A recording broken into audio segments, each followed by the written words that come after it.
Good evening, treasure seekers. This is Blake coming to you live from New Mexico, and joining me, as always, from Washington State, it's Bryn and Cody. How's it going, guys?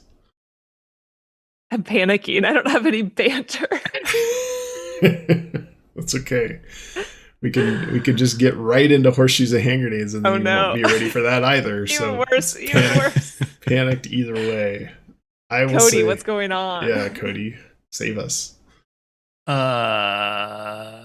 It's going good. I Nice. have to say I'm very excited for this show. I think there's some good good things that aren't necessarily Mm. helpful but interesting, and you will see them Is it as we mailbag stuff you're excited about? one mailbag thing I'm very excited about from Reshan, Oh. and one poetry that may have been written by yours truly.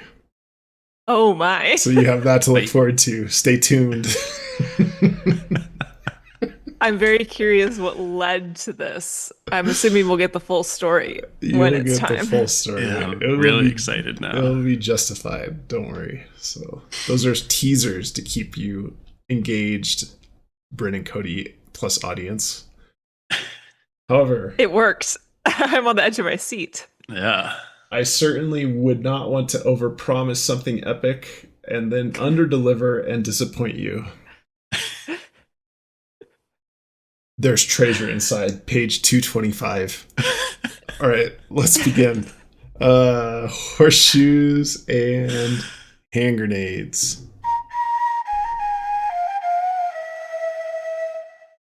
Um, Bryn, it looks like you're up first.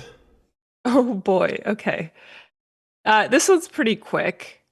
As far as context of how this came to be, Um, I don't really know. It just kind of came to mind. I was like, this could be interesting. I should probably look into it. So started becoming curious about the date that the book was released. There's treasure inside, being the book. Okay. Um, I don't know if I was trying to think about dates with something in the book earlier, but um, I thought, I wonder if anybody's really looked into when this book was released. It could seems like something clever he might do if he were to release it on a certain date. Um, right off the bat, I will say that it was not released on the date it was intended to be released on, which is strike number one. So originally it was supposed to be released on October 21st, and it got delayed until November 12th. So I looked into both of those dates to see if there was anything interesting on theme, anything that kind of jumped out as being potentially relevant to There's Treasure Inside, to see if maybe he was trying to drop a little hint there.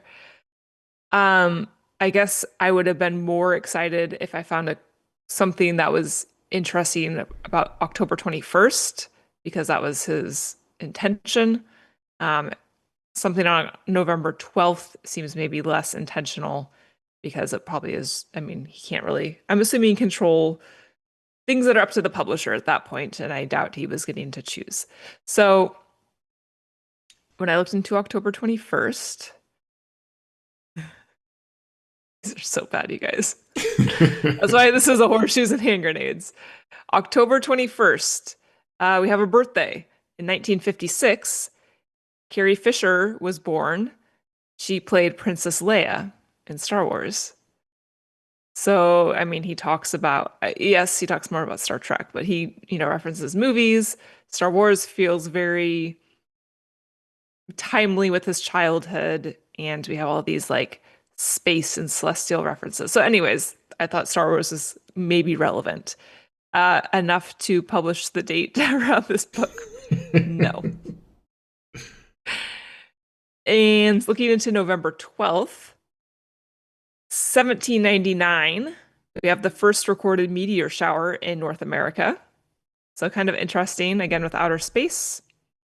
And of course, specifically North America, because the treasure hunt is within North America. 1929, we have another birthday. Grace Kelly was born, the actress.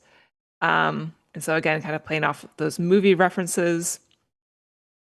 1961, Nadia Comaneci was born. She was a Romanian gymnast who was the first to score a perfect 10 in the Olympics. Hmm. And I guess I should say Olympic gymnastics. And that was at the 1976 Olympics in Montreal.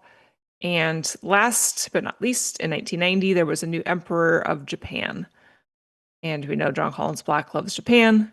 I did not note the last one, the perfect 10, of course, because we have a couple chapters on the Olympics. So again, these are just what stood out as maybe being relevant to There's Treasure Inside. I would say this is a hard horseshoes and hand grenades. Like, I have no hope for this one.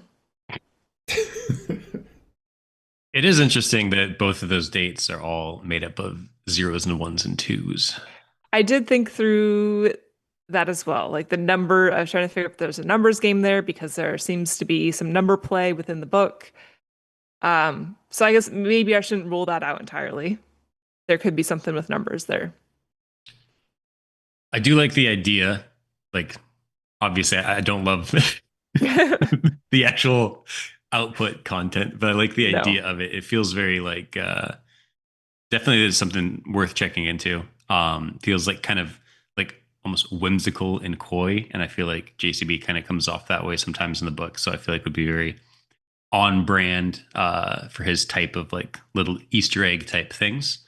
When we talked about this, you mentioned this to me earlier today, Bryn. So I got a little head start on thinking about it. I've been trying to gauge kind of my thoughts on the idea of it having the release date and then that release date getting moved.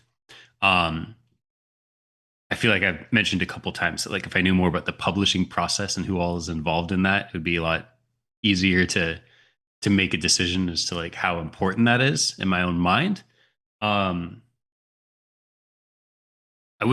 feel like I wouldn't rule out the idea in general based on the date moving. I think you said you'd be more interested in the original date, right, Bryn? Mm-hmm. So yeah, I think I would be too, because if he's planning something specifically around it, you'd think it would be around that original date, unless it's a real double bluff and he was planning on moving it all along. But my suspicion would be that it's pretty hard to it'd be pretty hard to pull that off on the publishing side. Yeah. The reality is, I'm sure it was, I won't say entirely up to the publisher. I would say probably almost entirely up to the publisher when this book actually came out. And I think it was probably coincided with the holidays coming up not too long after that. And I think he also wanted people to have some time to like get into the book over the winter. So then when spring came around, people would be ready to go boots on the ground. So that would be my best guess as far as any intention behind the dates. Yeah, just remember that he did say he wasn't sure necessarily when this book would release compared to Our Unbreakable Thread, his children's book. So that also suggests that maybe he didn't have that much control over the release date, because he would have more control certainly over Our Unbreakable Thread if that's his publishing company. That's a good point. So one strike against, I would say. We have a few strikes against. I'm so embarrassed. I'm so embarrassed I brought this up. Let's help this with a fun fact. Are you aware of the birthday paradox by chance? Oh, I am, I think. Oh, okay. Then this won't be so fun, but it'll be a good brain teaser for the audience. How many people in a room do you need to have a 50% chance that two of those people share the same birthday? I just remember it being insanely low. Yeah. Yeah, same here. I would say I think it was something like the 20 to 30 range. I would say 40. That's exactly right. So 23 people in the same room, there's greater than 50% chance that two of them share the same birthday, month and day, which is crazy. A paradox because it seems surprisingly low. And you need Is it a paradox? Or is it just that's what they call it. It's I don't think it's I don't know what the true definition of a paradox is, but anyway, and if you have 40 people in a room, 40 people in a room, you have a greater than 90% chance that two of them will share the same birthday. So when you're talking about birthdays associated with the date, I just want to bring that up and also harken back to our strong law of small numbers discussion when we're thinking about the ones and zeros and twos also. Sorry to be a wet blanket. What made you think of the birthday paradox? Did you have that queued up and ready to go, or did you just think of that randomly? No, it's just talking about Carrie Fisher's birthday reminded me of that. I thought I just enjoyed that fun fact, so I thought I'd bring it up on the pod. Good thing you teased exciting things to come, because my horseshoes and hand grenades has been a dud. Well, it's interesting because two of the things that you mentioned with the Olympic medal and the dates actually come into play later this episode. So already teasing without prior knowledge. Your birthday paradox reminds me of, I don't think this one's a paradox, but it's the jelly bean something, maybe a paradox. And I think about it all the time when I'm working on TTI stuff. And it's basically like, I don't have the actual numbers in front of me like you do, but you know, like the fair games, you get like the jar of jelly beans, and it's like, guess how many are in this jelly bean? And like most people are way off. Okay. But if you take the average guess over the span of like a large number of people guessing, it ends up being like weirdly, almost paradoxically accurate. Huh. So I think about that very frequently. Interesting. That like a large number of guesses that are all like not very accurate ends up averaging out to like a very accurate guess. And I feel like that would be something that could come into play with like a whole community full of people trying to dial in on like a single number or location or something. Super worth looking into. I like that. Okay. Add it to my fun fact repertoire.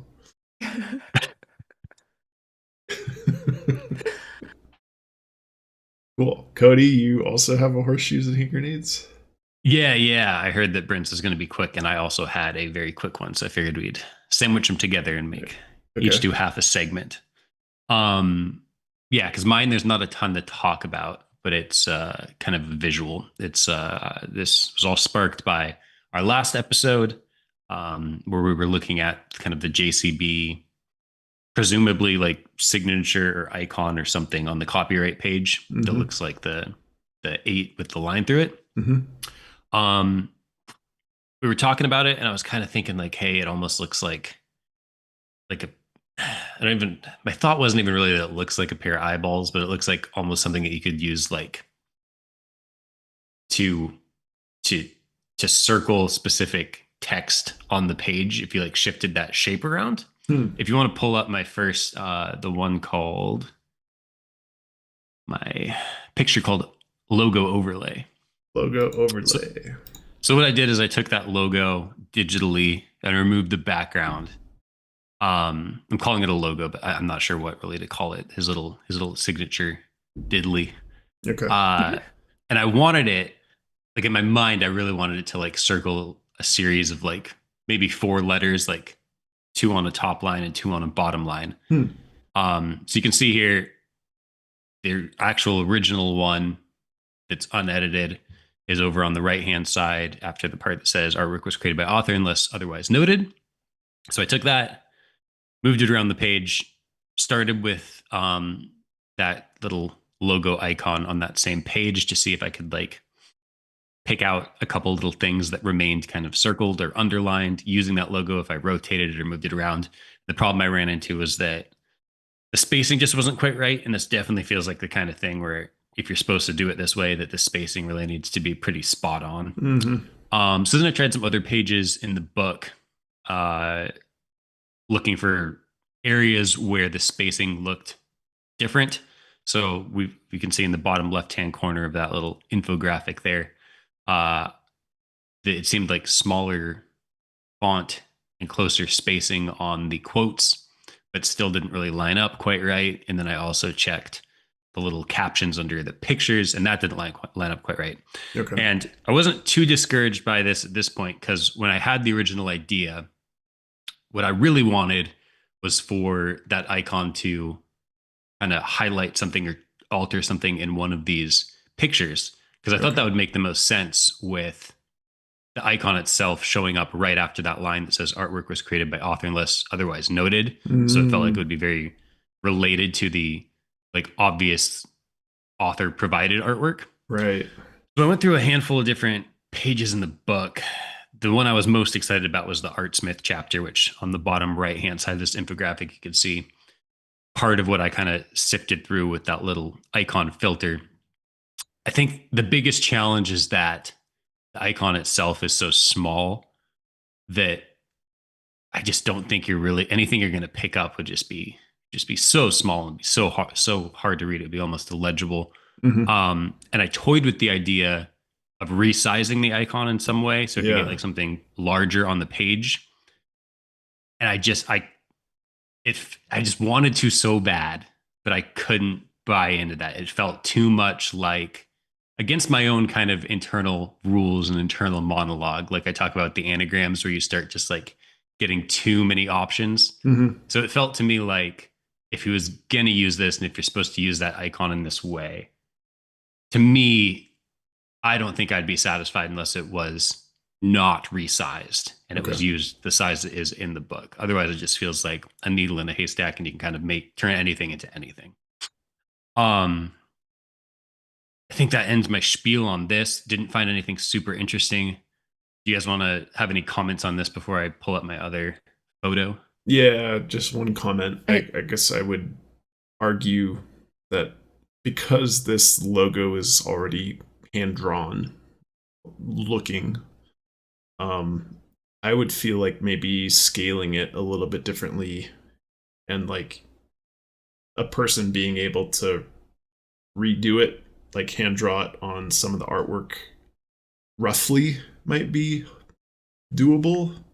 Like because it's very simple, I feel like maybe you could resize it and do it digitally, or just look for areas where you might be able to draw it, on one of the pages physically with a pencil or something, so you could erase it. But um, I don't know, because it's hand drawn. I feel like it doesn't have to be perfect, and you would just use that sort of symbol somewhere on the artwork. I really like your idea of using it on the artwork because of where it's located. So I'm going to actually dig into that a bit more and see if I come up with anything.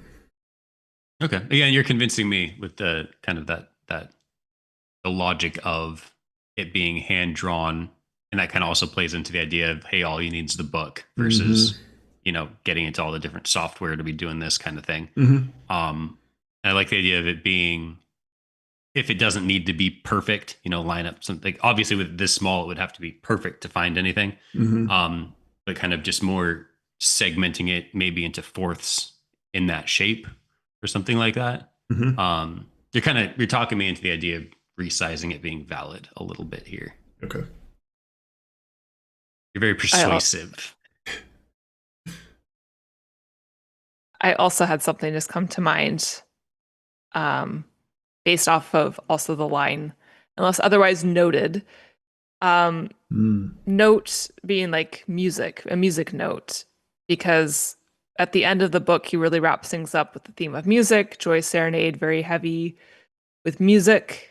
Um, and so I was trying to look just as you were talking.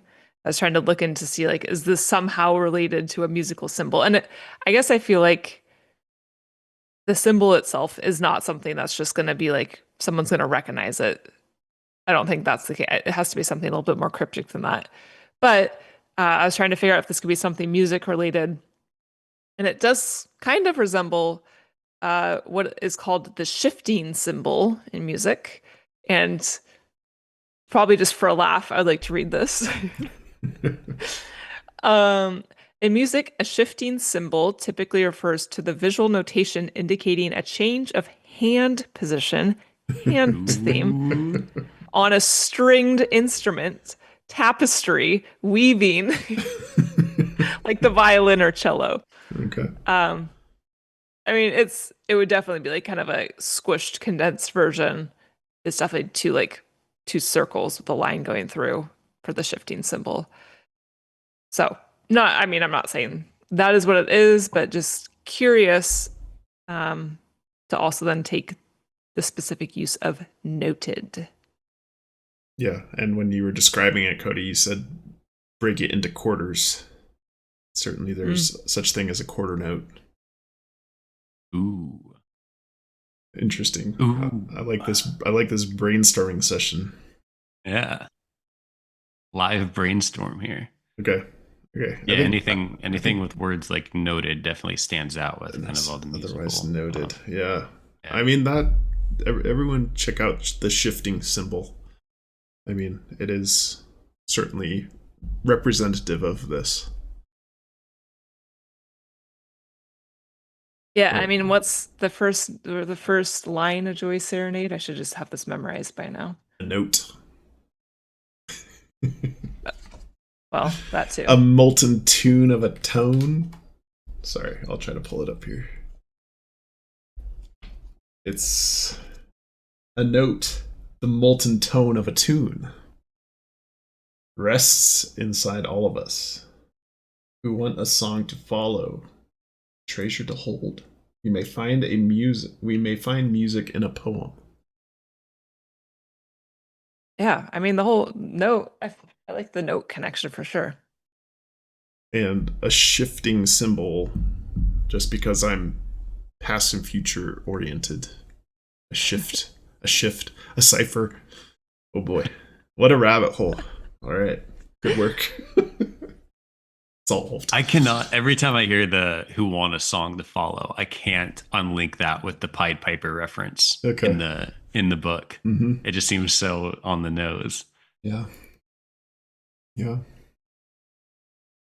The whole fairy tale's about. All right. All right. So there's a short little part two to this. Okay. So if you want to take a moment and just, oh, it's gone now. I was gonna say, because what I should have done is I should have just pulled up like just the just the logo itself, Okay. so we could look at it for a second. So I spent some time looking at it. I'll say I did kind of the obvious things, which is like a Google image reverse search. I also did that pretty much as soon as I bought the book, like months ago. Mm-hmm. But I did it again. I also rotated it 90 degrees and did that, and I was surprised that like I got completely different results in a Google image reverse image search. I would have expected them to be like pretty similar, and that like Google would pick up on that it's just like the same thing but rotated 90 degrees, but it was like totally different results. So I might try some other rotations and see if I can um, pull up some other stuff online from reverse image searching. But what I was going to say is beyond the reverse image search, I also spent some time looking at the logo itself and thinking if this is like a unique logo icon that he came up with, are there some things that it could be representing, kind of, I guess, more like thematically? um and could that be something?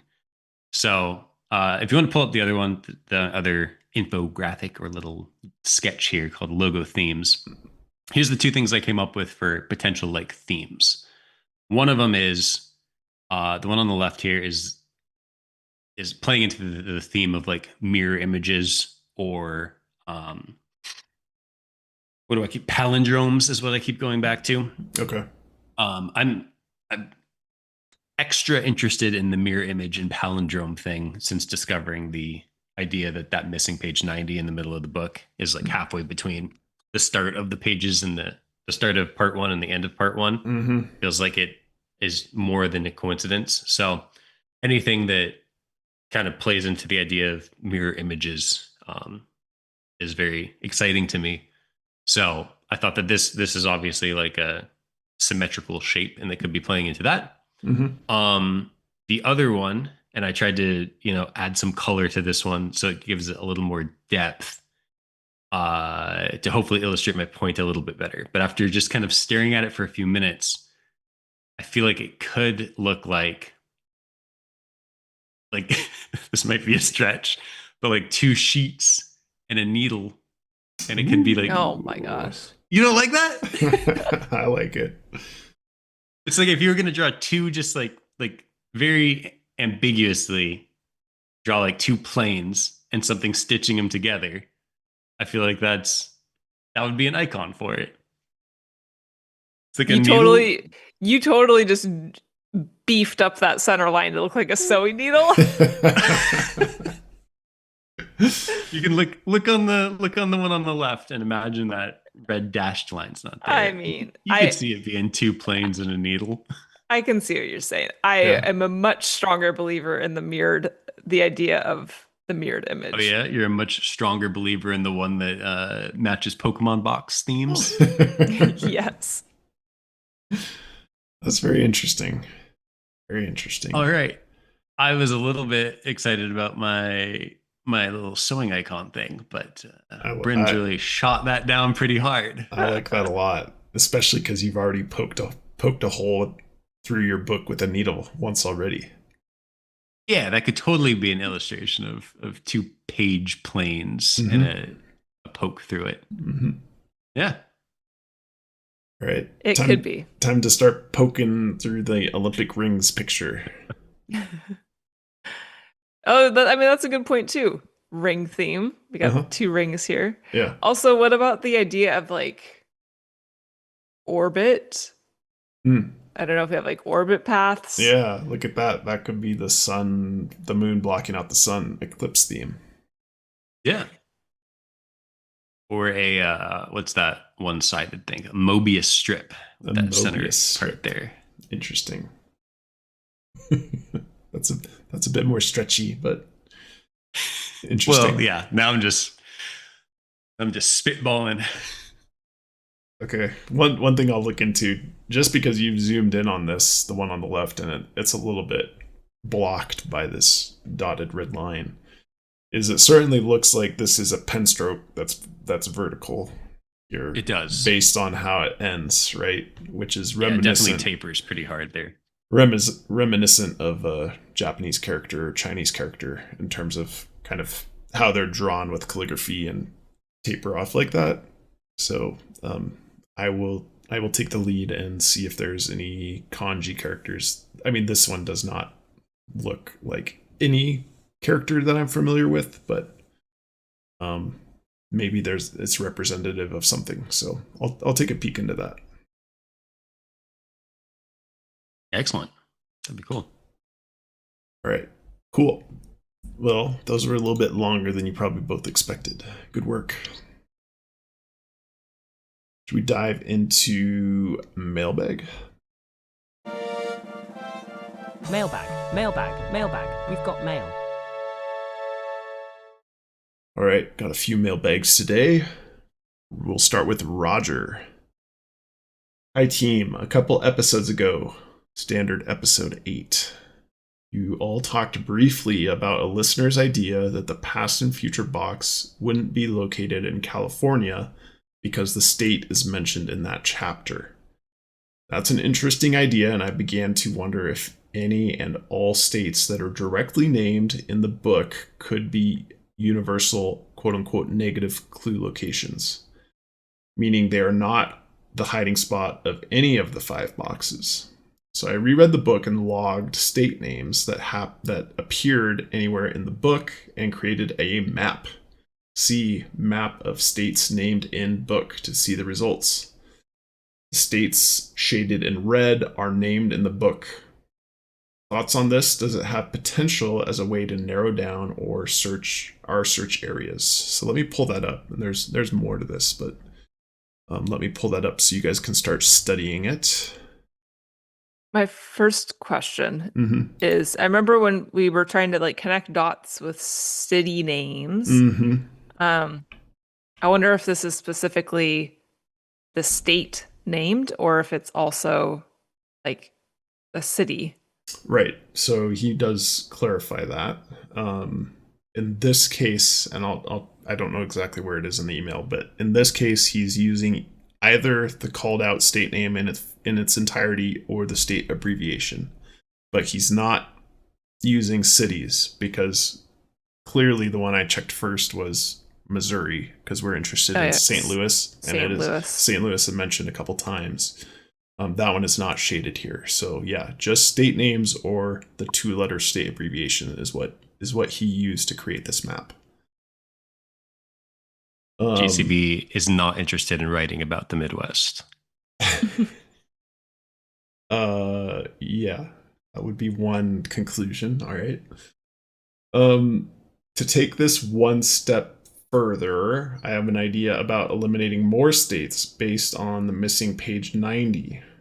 JCB makes references in the book to creating roadmaps to help find what we seek. See page 20, for example. So that got me thinking about roads and highways, and that got me wondering if no 90 was a reference to Interstate 90, and that the treasures are not located in the states crossed by I 90. If so, this eliminates a handful of additional states from contention. Cody, no more Midwest. See the second map I've attached, so that's what we're looking at now. Interestingly, the states left in play leave open the possibility of Vermont, New Hampshire, Connecticut, and West Virginia for the Appalachian Footpath box, Mississippi, Louisiana, Arkansas, Missouri, South Carolina for the Pokemon box, Colorado and New Mexico for the Forest Fen box, Nevada, Lake Tahoe, among others, for the Past and Future box. So, what do you guys think about this? Any thoughts and gut reaction here? I think it's pretty wild that it worked out the way that it did. Yeah. I guess I would need, for me to like have any trust in this enough to follow it as far as like actually narrowing down what states I was looking at, I would need some pretty clear indication that this is what we were supposed to be doing. Right. I guess I don't feel like there's necessarily anything specifically telling us to do it in the book. It was more, I guess, kind of just a hunch of us, specifically of Past and Future, talking about the California connection just being so obvious. So yeah, it certainly is a possibility. I would be way too timid to take this approach. I think this is from his email as well. You're baiting right into the next questions. I think this state elimination solve might be why JCB includes some state names in the book that seem slightly odd or out of place. For example, in the Amelia Earhart chapter, he lists quite a few of Amelia's amazing achievements, but among those he included a slightly obscure one about her being the first to fly from Mexico City to New Jersey, page 72. Why include that one among the more prominent achievements unless it was a way to get New Jersey in the book? And we actually pointed that out during our chapter 8 discussion, right? Mm-hmm. That we also thought that New Jersey reference was kind of weird.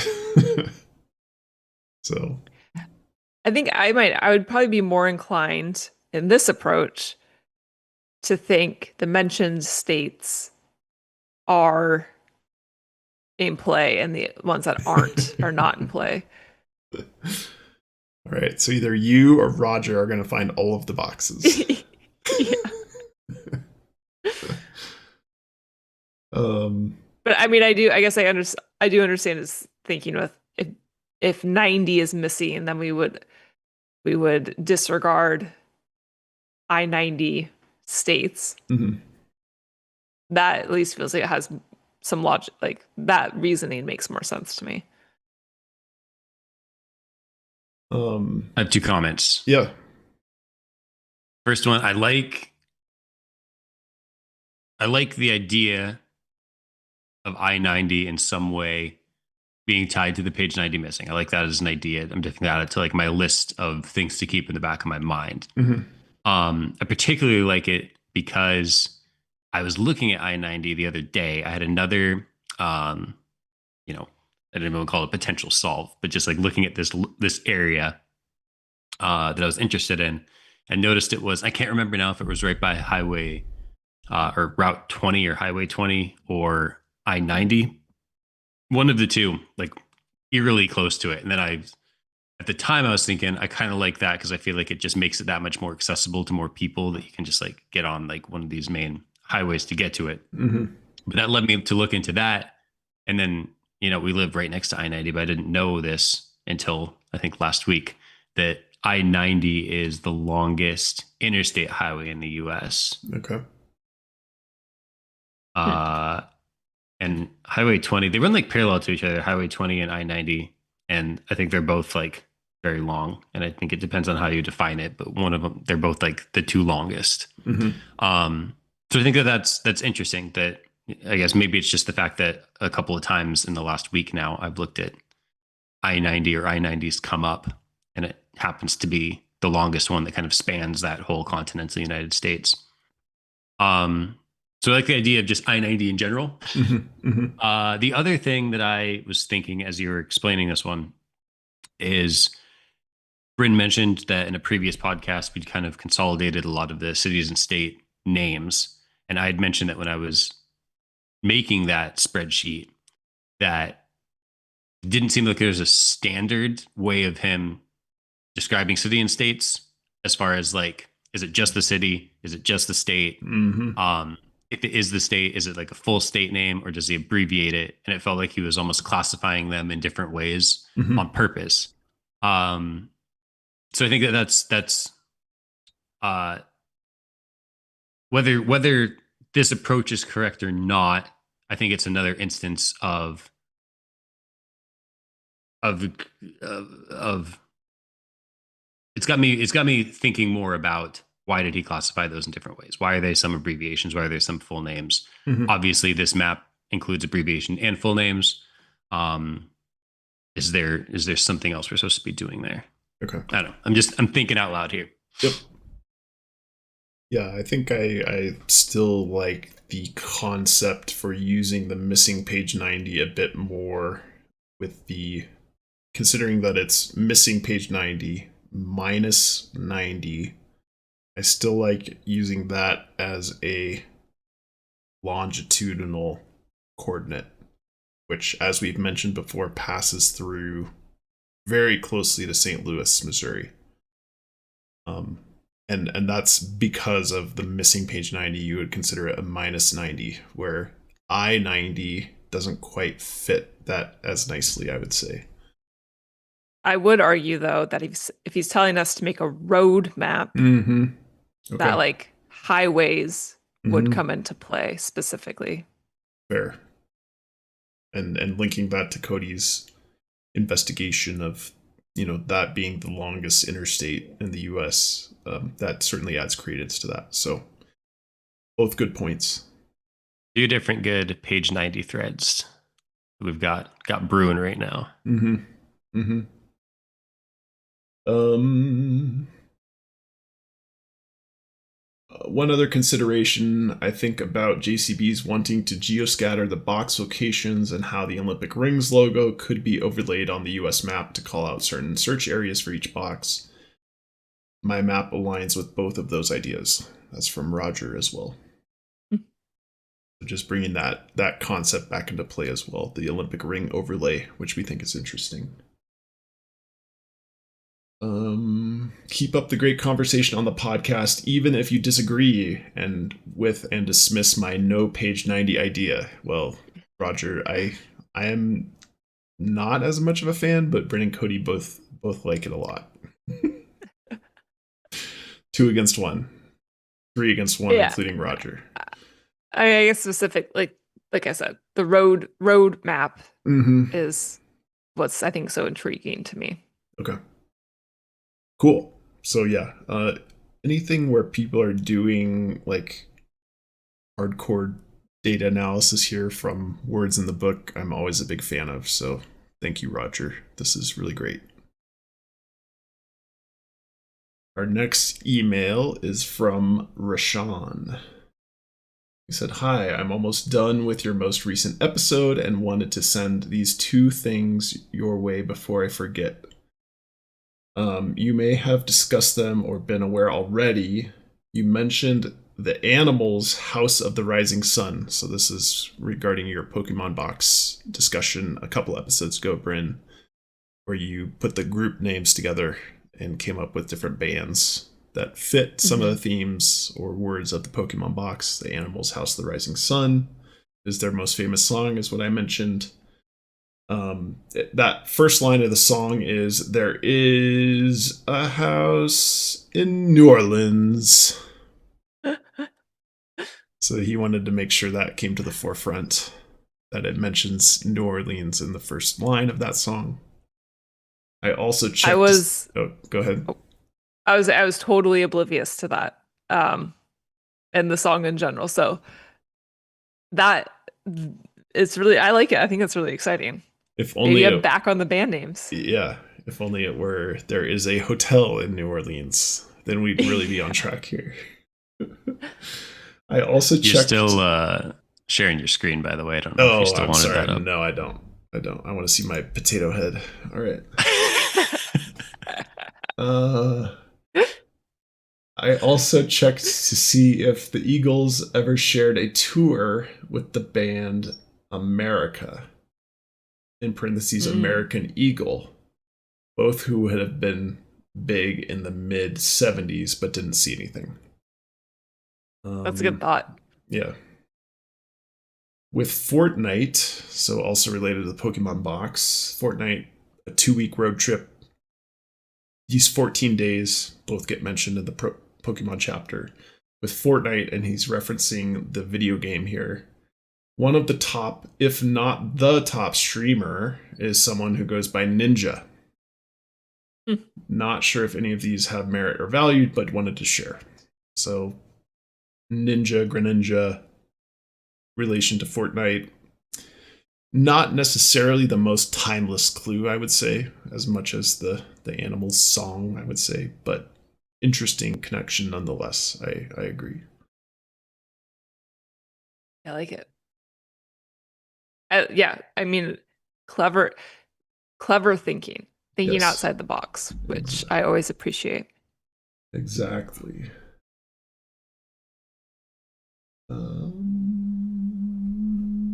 Uh-oh. I don't think I have my third one. Don't panic.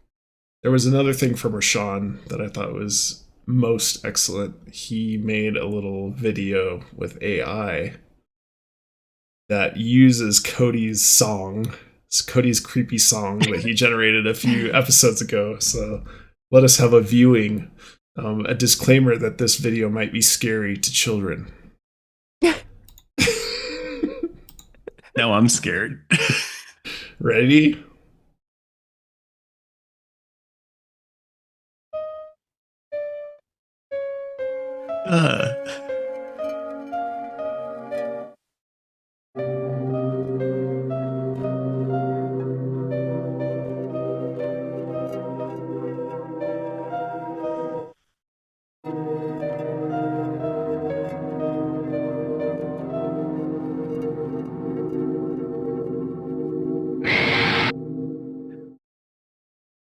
End. What?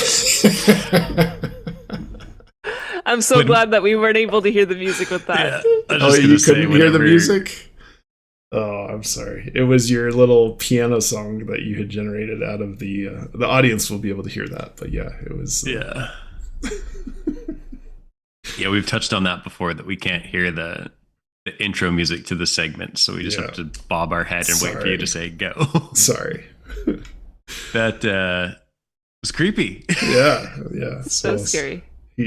Reshan claims that it took him less than 10 minutes and he was waiting for water to boil, so it wasn't a large effort, but I thought that was pretty funny with the overlay of your music, Cody, that you had generated. So excellent work, per usual, by Reshan.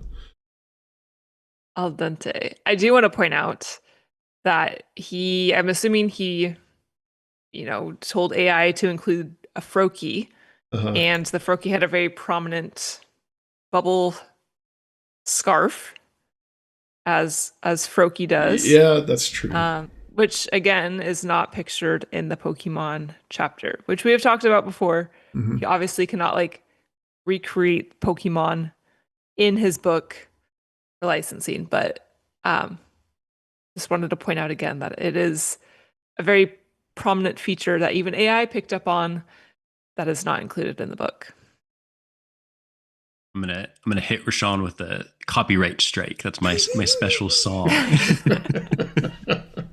Cody discovered that song.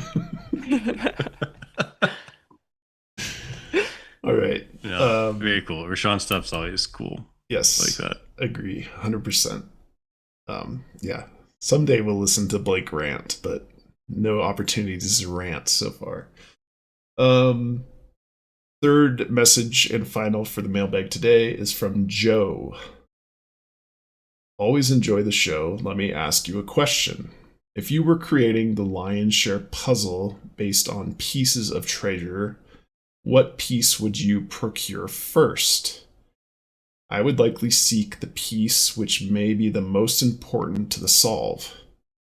JCB shared which piece he got first. He said the first piece he got was the Atlantic gold medal.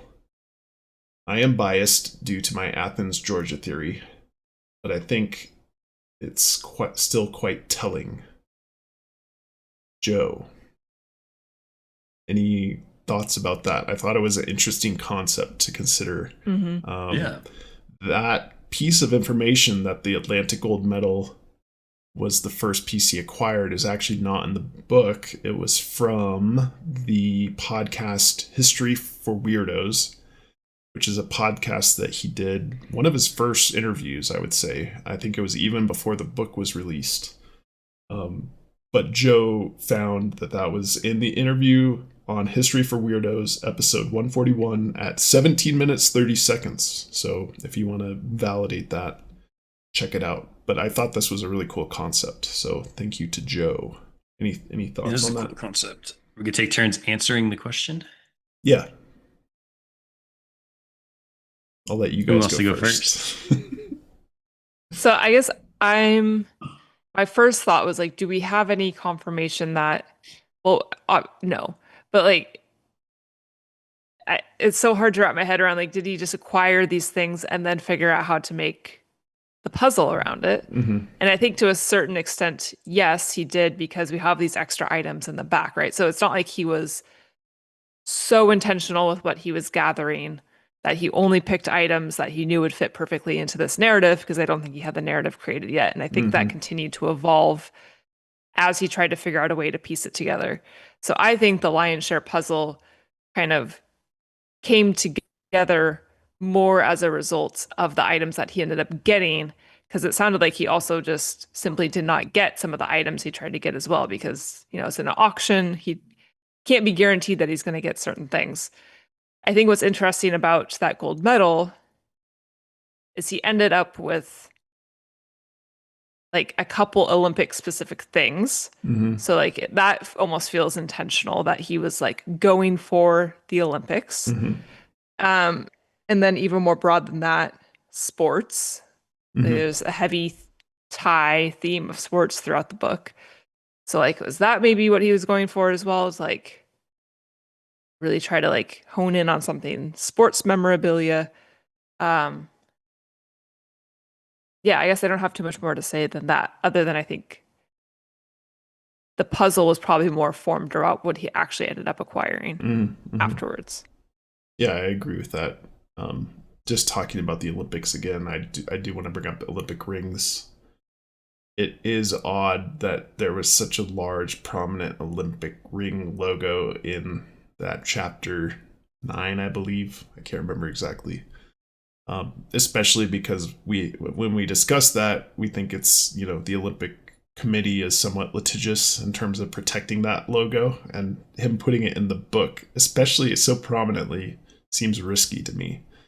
So that's always been a spidey sense tingle, right? Is why put that gigantic Olympic ring logo in there for no reason other than it had to fill a page to get the page count right for some reason. So I like your idea, Bryn, that there was actually multiple Olympic items in the treasure. That's a good point. Cody, any thoughts on this? Yeah, I think I'm understanding the question correctly, but I'm not 100% sure. So I think what's most helpful is to make some assumptions.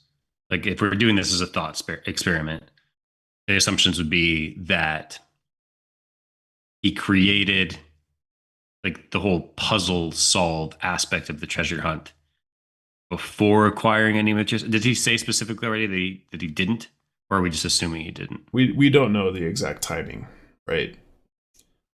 Okay. We don't know the exact timing of when he came up with the puzzles versus when he started acquiring the treasure. I don't believe. So it's definitely speculative. All right. So I'm going to say, I'm going to make these assumptions because I think it's what's most helpful to think about as a thought experiment.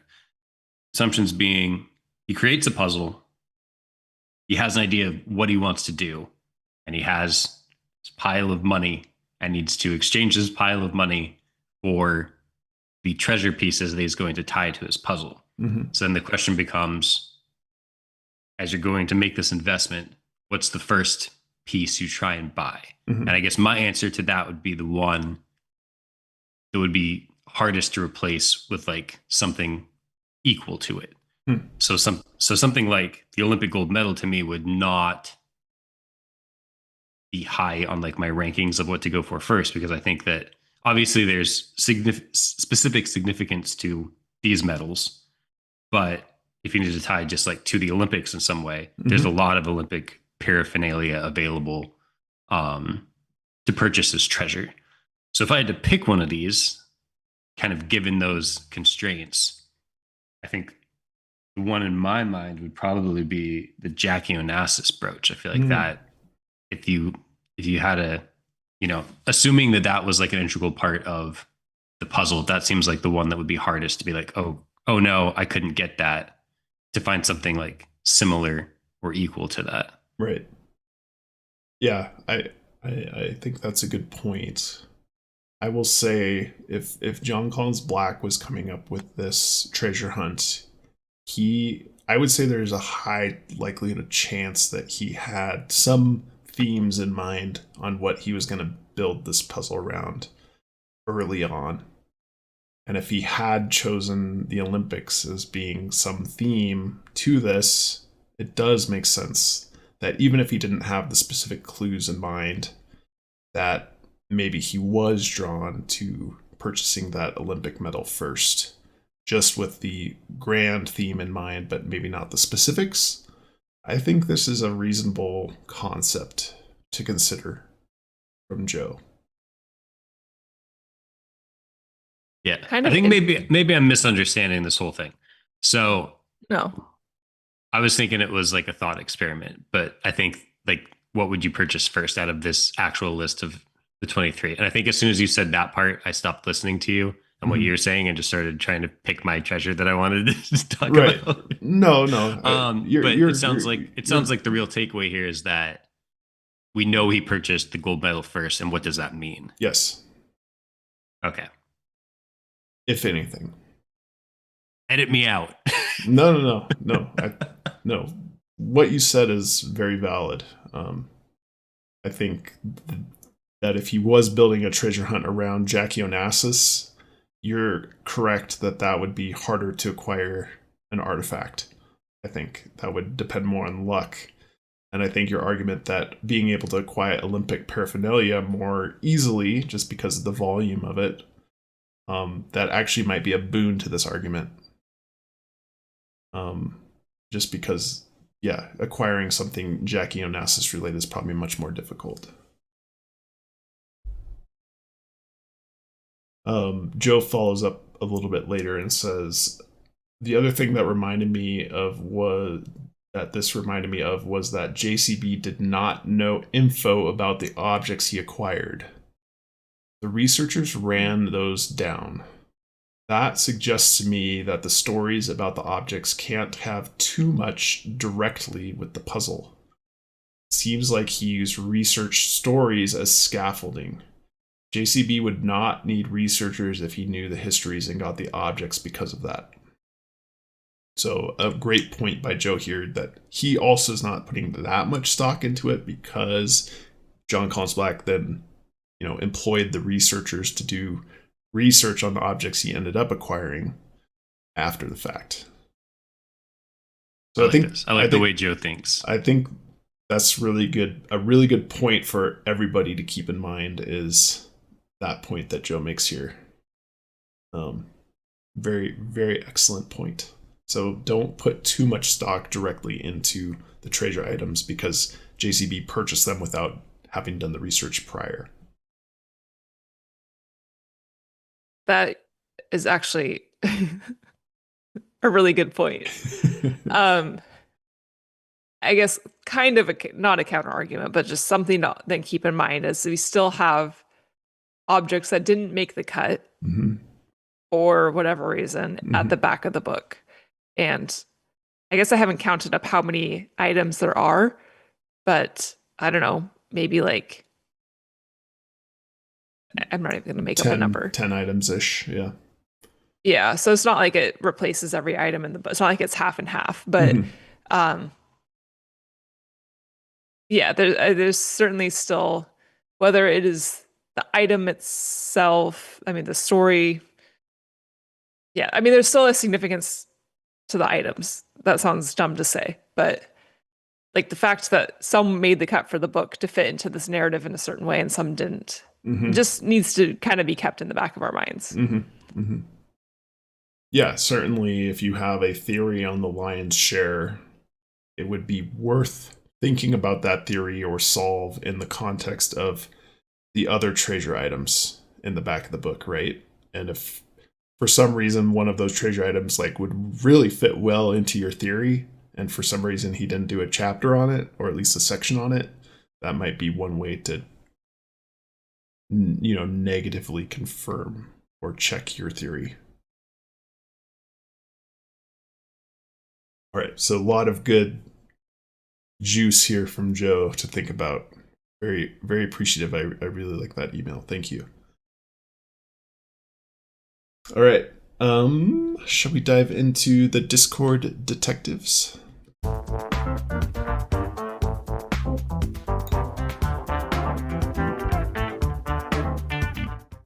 All right.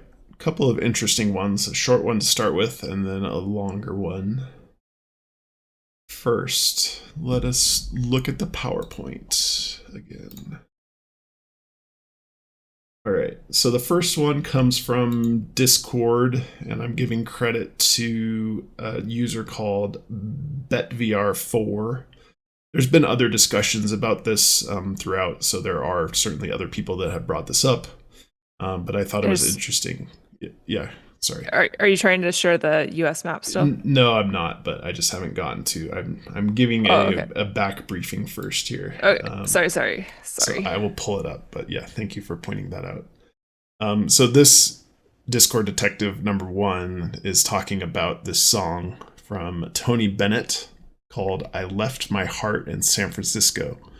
This one is for you, Bryn. Because it has the phrase "halfway to the stars" right here. And yes, I've already read the first 4 words and I see loveliness in Paris. Yep. And look at the third line. "I've been terribly alone and forgotten in Manhattan." So the interesting thing here is that the Empire State Building is in Manhattan.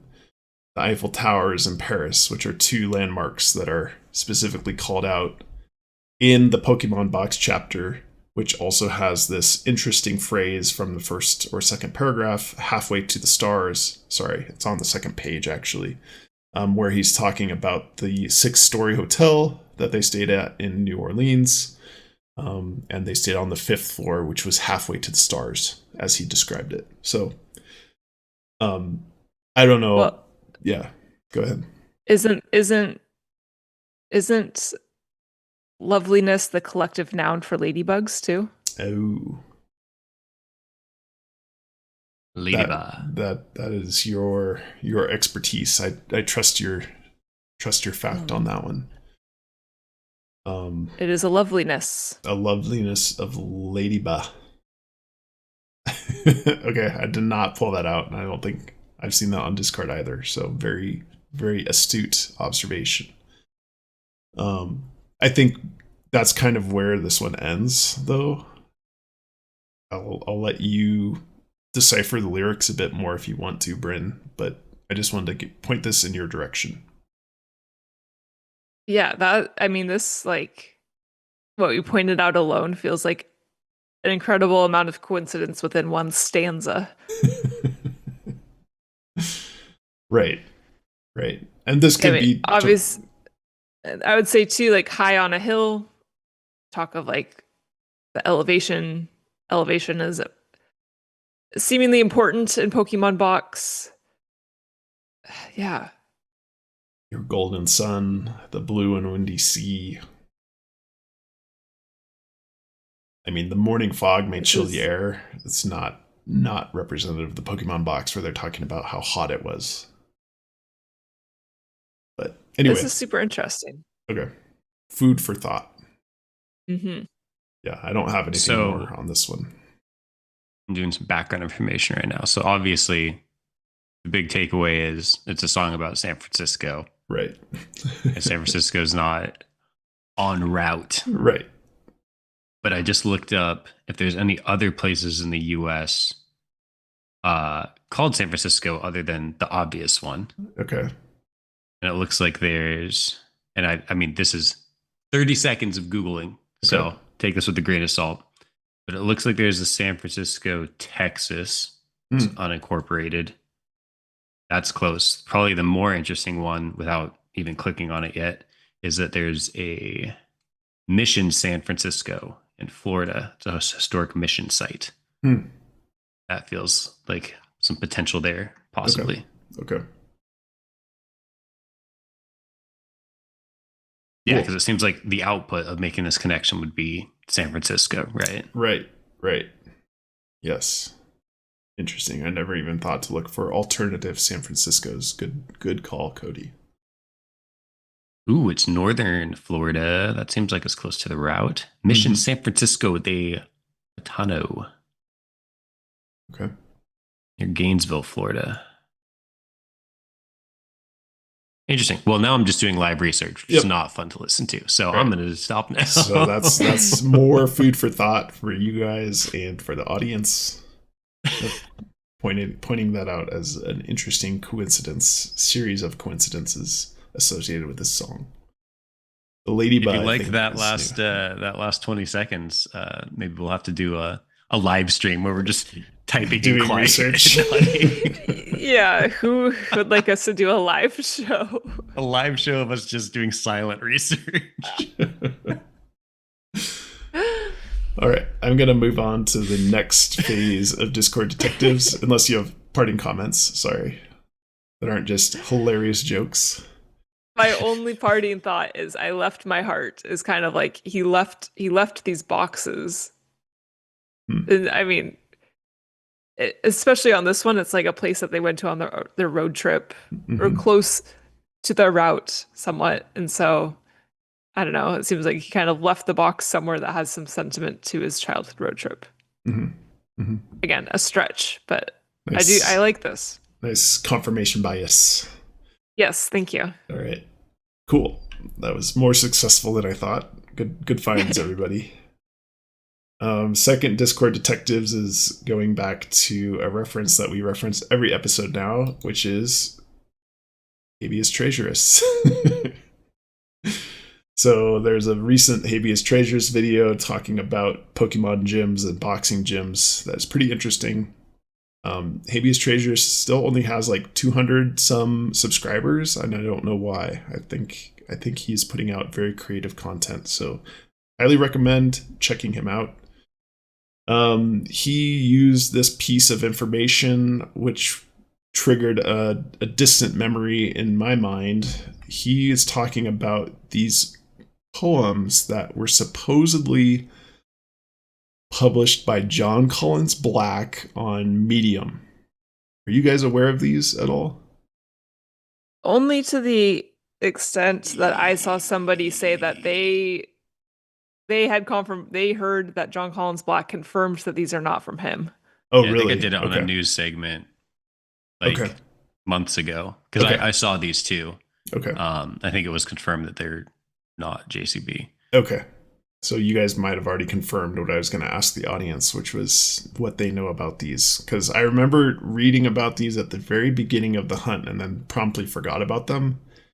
And the main reason that it was interesting was because it was controversial that there was this one poem called One Down, Four to Go, which would indicate that a box had been found. And there's debate about it. The problem is if you look at the dates, so this is the callback Yeah. to your dates at the beginning, is that these were all published pre-publication of the book. There's treasure inside. So how did these even come about is kind of my question. Somebody had an advanced copy of the book. Somebody had some inside information from the publishing house, because the poems certainly represent, past and future, an ode to Forrest Fenn. There's a Pokemon poem, which I'm showing here, where it spells out Weedle, which is a Pokemon, as the first letter of each word.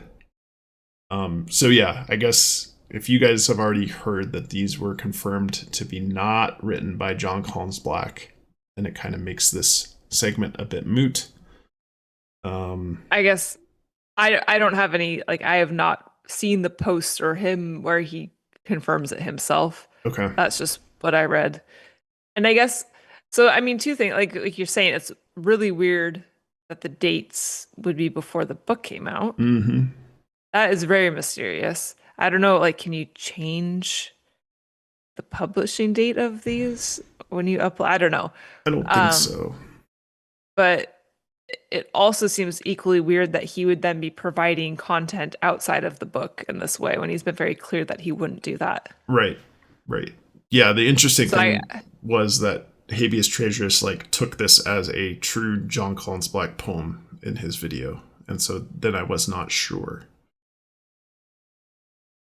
I guess I feel very confident that they're not Jon Collins-Black, but very puzzled by the dates. Mm-hmm. Mm-hmm. I suppose if somebody had, it's very strange, because if somebody had already taken the screen name, let's say they published some poems as placeholders, or even just made these posts that were blank, I suppose you could go back and edit them so it looks like they were from these dates, is what I'm thinking. Yeah, because you could, just change your name then too, make it all match. But it's, yeah, I mean, why would you have any foresight to do that unless, like you said, you're going back and just editing posts that were already there? right. But then why? To cause chaos, I guess. I guess to cause chaos. Anyway, So yeah, go ahead. It's been debunked. Someone's got an email exchange with, I think, the publishing team, someone on JCB's team, where they actually show you screenshots where they emailed them and they said it's not it. Okay. And then people were discussing it here on this Reddit I'm looking at, and it sounds like you could pre-order the book in May, and they started posting about it in different places. So I think you could probably pick up enough information about what it's about to create these poems. Okay. So I don't think it's a grand conspiracy. I think it was just someone posting poems under his name. Someone playing a prank on us, trying to get an early leg up by throwing everyone off. Yeah. I think the biggest thing is he was so clear, especially at the beginning, about it's all in the book. I don't want to be doing other stuff to find on the side. That it would just go against everything he said when he released the book. Right. I guess you guys don't get to hear my poem then. No, do the poem. Pretend like we didn't say anything. I would still like to hear a poem.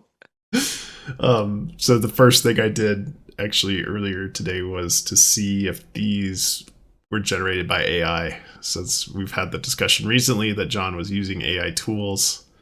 When I put a couple of these poems into AI detection tools, so GPT-0, it classified it as 100% of the text is likely to be generated by AI. And also this tool called Quillbot also determined here that it also is 100% AI. So both of these tools can, agreed that these are probably AI generated poems. But because it was poetry, I was interested to know whether those tools work well or not. So I ended up writing my own poem. Shall I read it? Did you AI generate it, or I wrote it myself because I wanted to see if poems are just weird enough that the AI tools just classify them as AI because of the poetry. No, that makes sense. I get what you're saying. All right, let's hear it. Here's my poem. I'll say it like Jon Collins-Black. My poem. Throughout the past, we see the future. In Ohio, through the works of Klein. Over, under, in between, we peer into the depths of mystery. Count 11 times you have mined from the quarry of the digital realm. Classics from your childhood's past, you see where the top secret O's align. To mark where to search the caves from Zork, to lead you to the Rainbow Falls. Pull up a chair to count the traffic. Planes, trains, or automobiles? Or are they satellites to see the wavy or rough surface of the moon?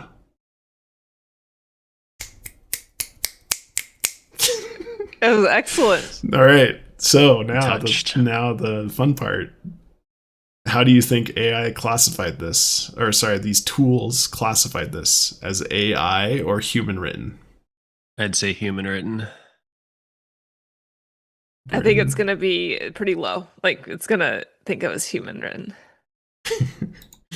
Correct. It says 0% of text is likely AI. So it knows. It knows. Anyway, that was my test of N of 1, that it still can differentiate between human and AI writing, even in poem form. So I thought that was When you hit interesting. submit, was there a small part of you that was worried this is how you figure out you're a robot? Yeah. All right. Confirmed. I am not a robot, or I am a very advanced robot. You don't know. Blake's piggybacking off our podcast to try and launch his poetry career. So, signed copies available for anyone who wants a copy of this poem. I mean, I'm actually impressed. All right. That's all we got for Discord Detectives. There's only one thing I don't like about the poem, Yeah. and that is, are you a double spacer between sentences? Yes. Oh, gross. That's how it Really? knows That human. drives me nuts. I do not Really? like the double spacing between sentences. Really padding your page count there. Yep. Big margins. Big margins. All right. Do we have a coincidence of the day? We don't. Oh no. No coincidence of the day. That's the first episode ever. I'll do a coincidence of the day right now. Oh, good save. Oh. Mission San Francisco de Potano that I'm reading in the background. Was added as a U.S. national register. I've literally read about 5 sentences on this place, but I'm Okay. going to throw it in because I don't want to miss a coincidence of the day. Got to Okay, keep the thank streak you. alive. What a save. It was added to the U.S. National Register of Historic Places, so it seems like it's a place of interest. And even more interesting, and I don't think, well, let me just say it first. So the Potano Indians were enemies of the Spanish for some 30 years after the founding of St. Augustine in 1565. Oh. There's a St. Augustine reference, like first sentence into the history of this Mission San Francisco de Potano. Mm-hmm. And St. Augustine, if you don't remember, first quote in the book, and it might be a different St. Augustine.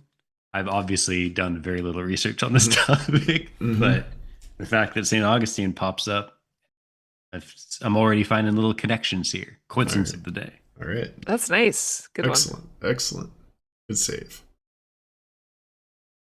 All right. I think that's an episode. Any parting thoughts, or should we log off? one. Logging off. All right. Thanks, everybody, for tuning in. We will see you next week.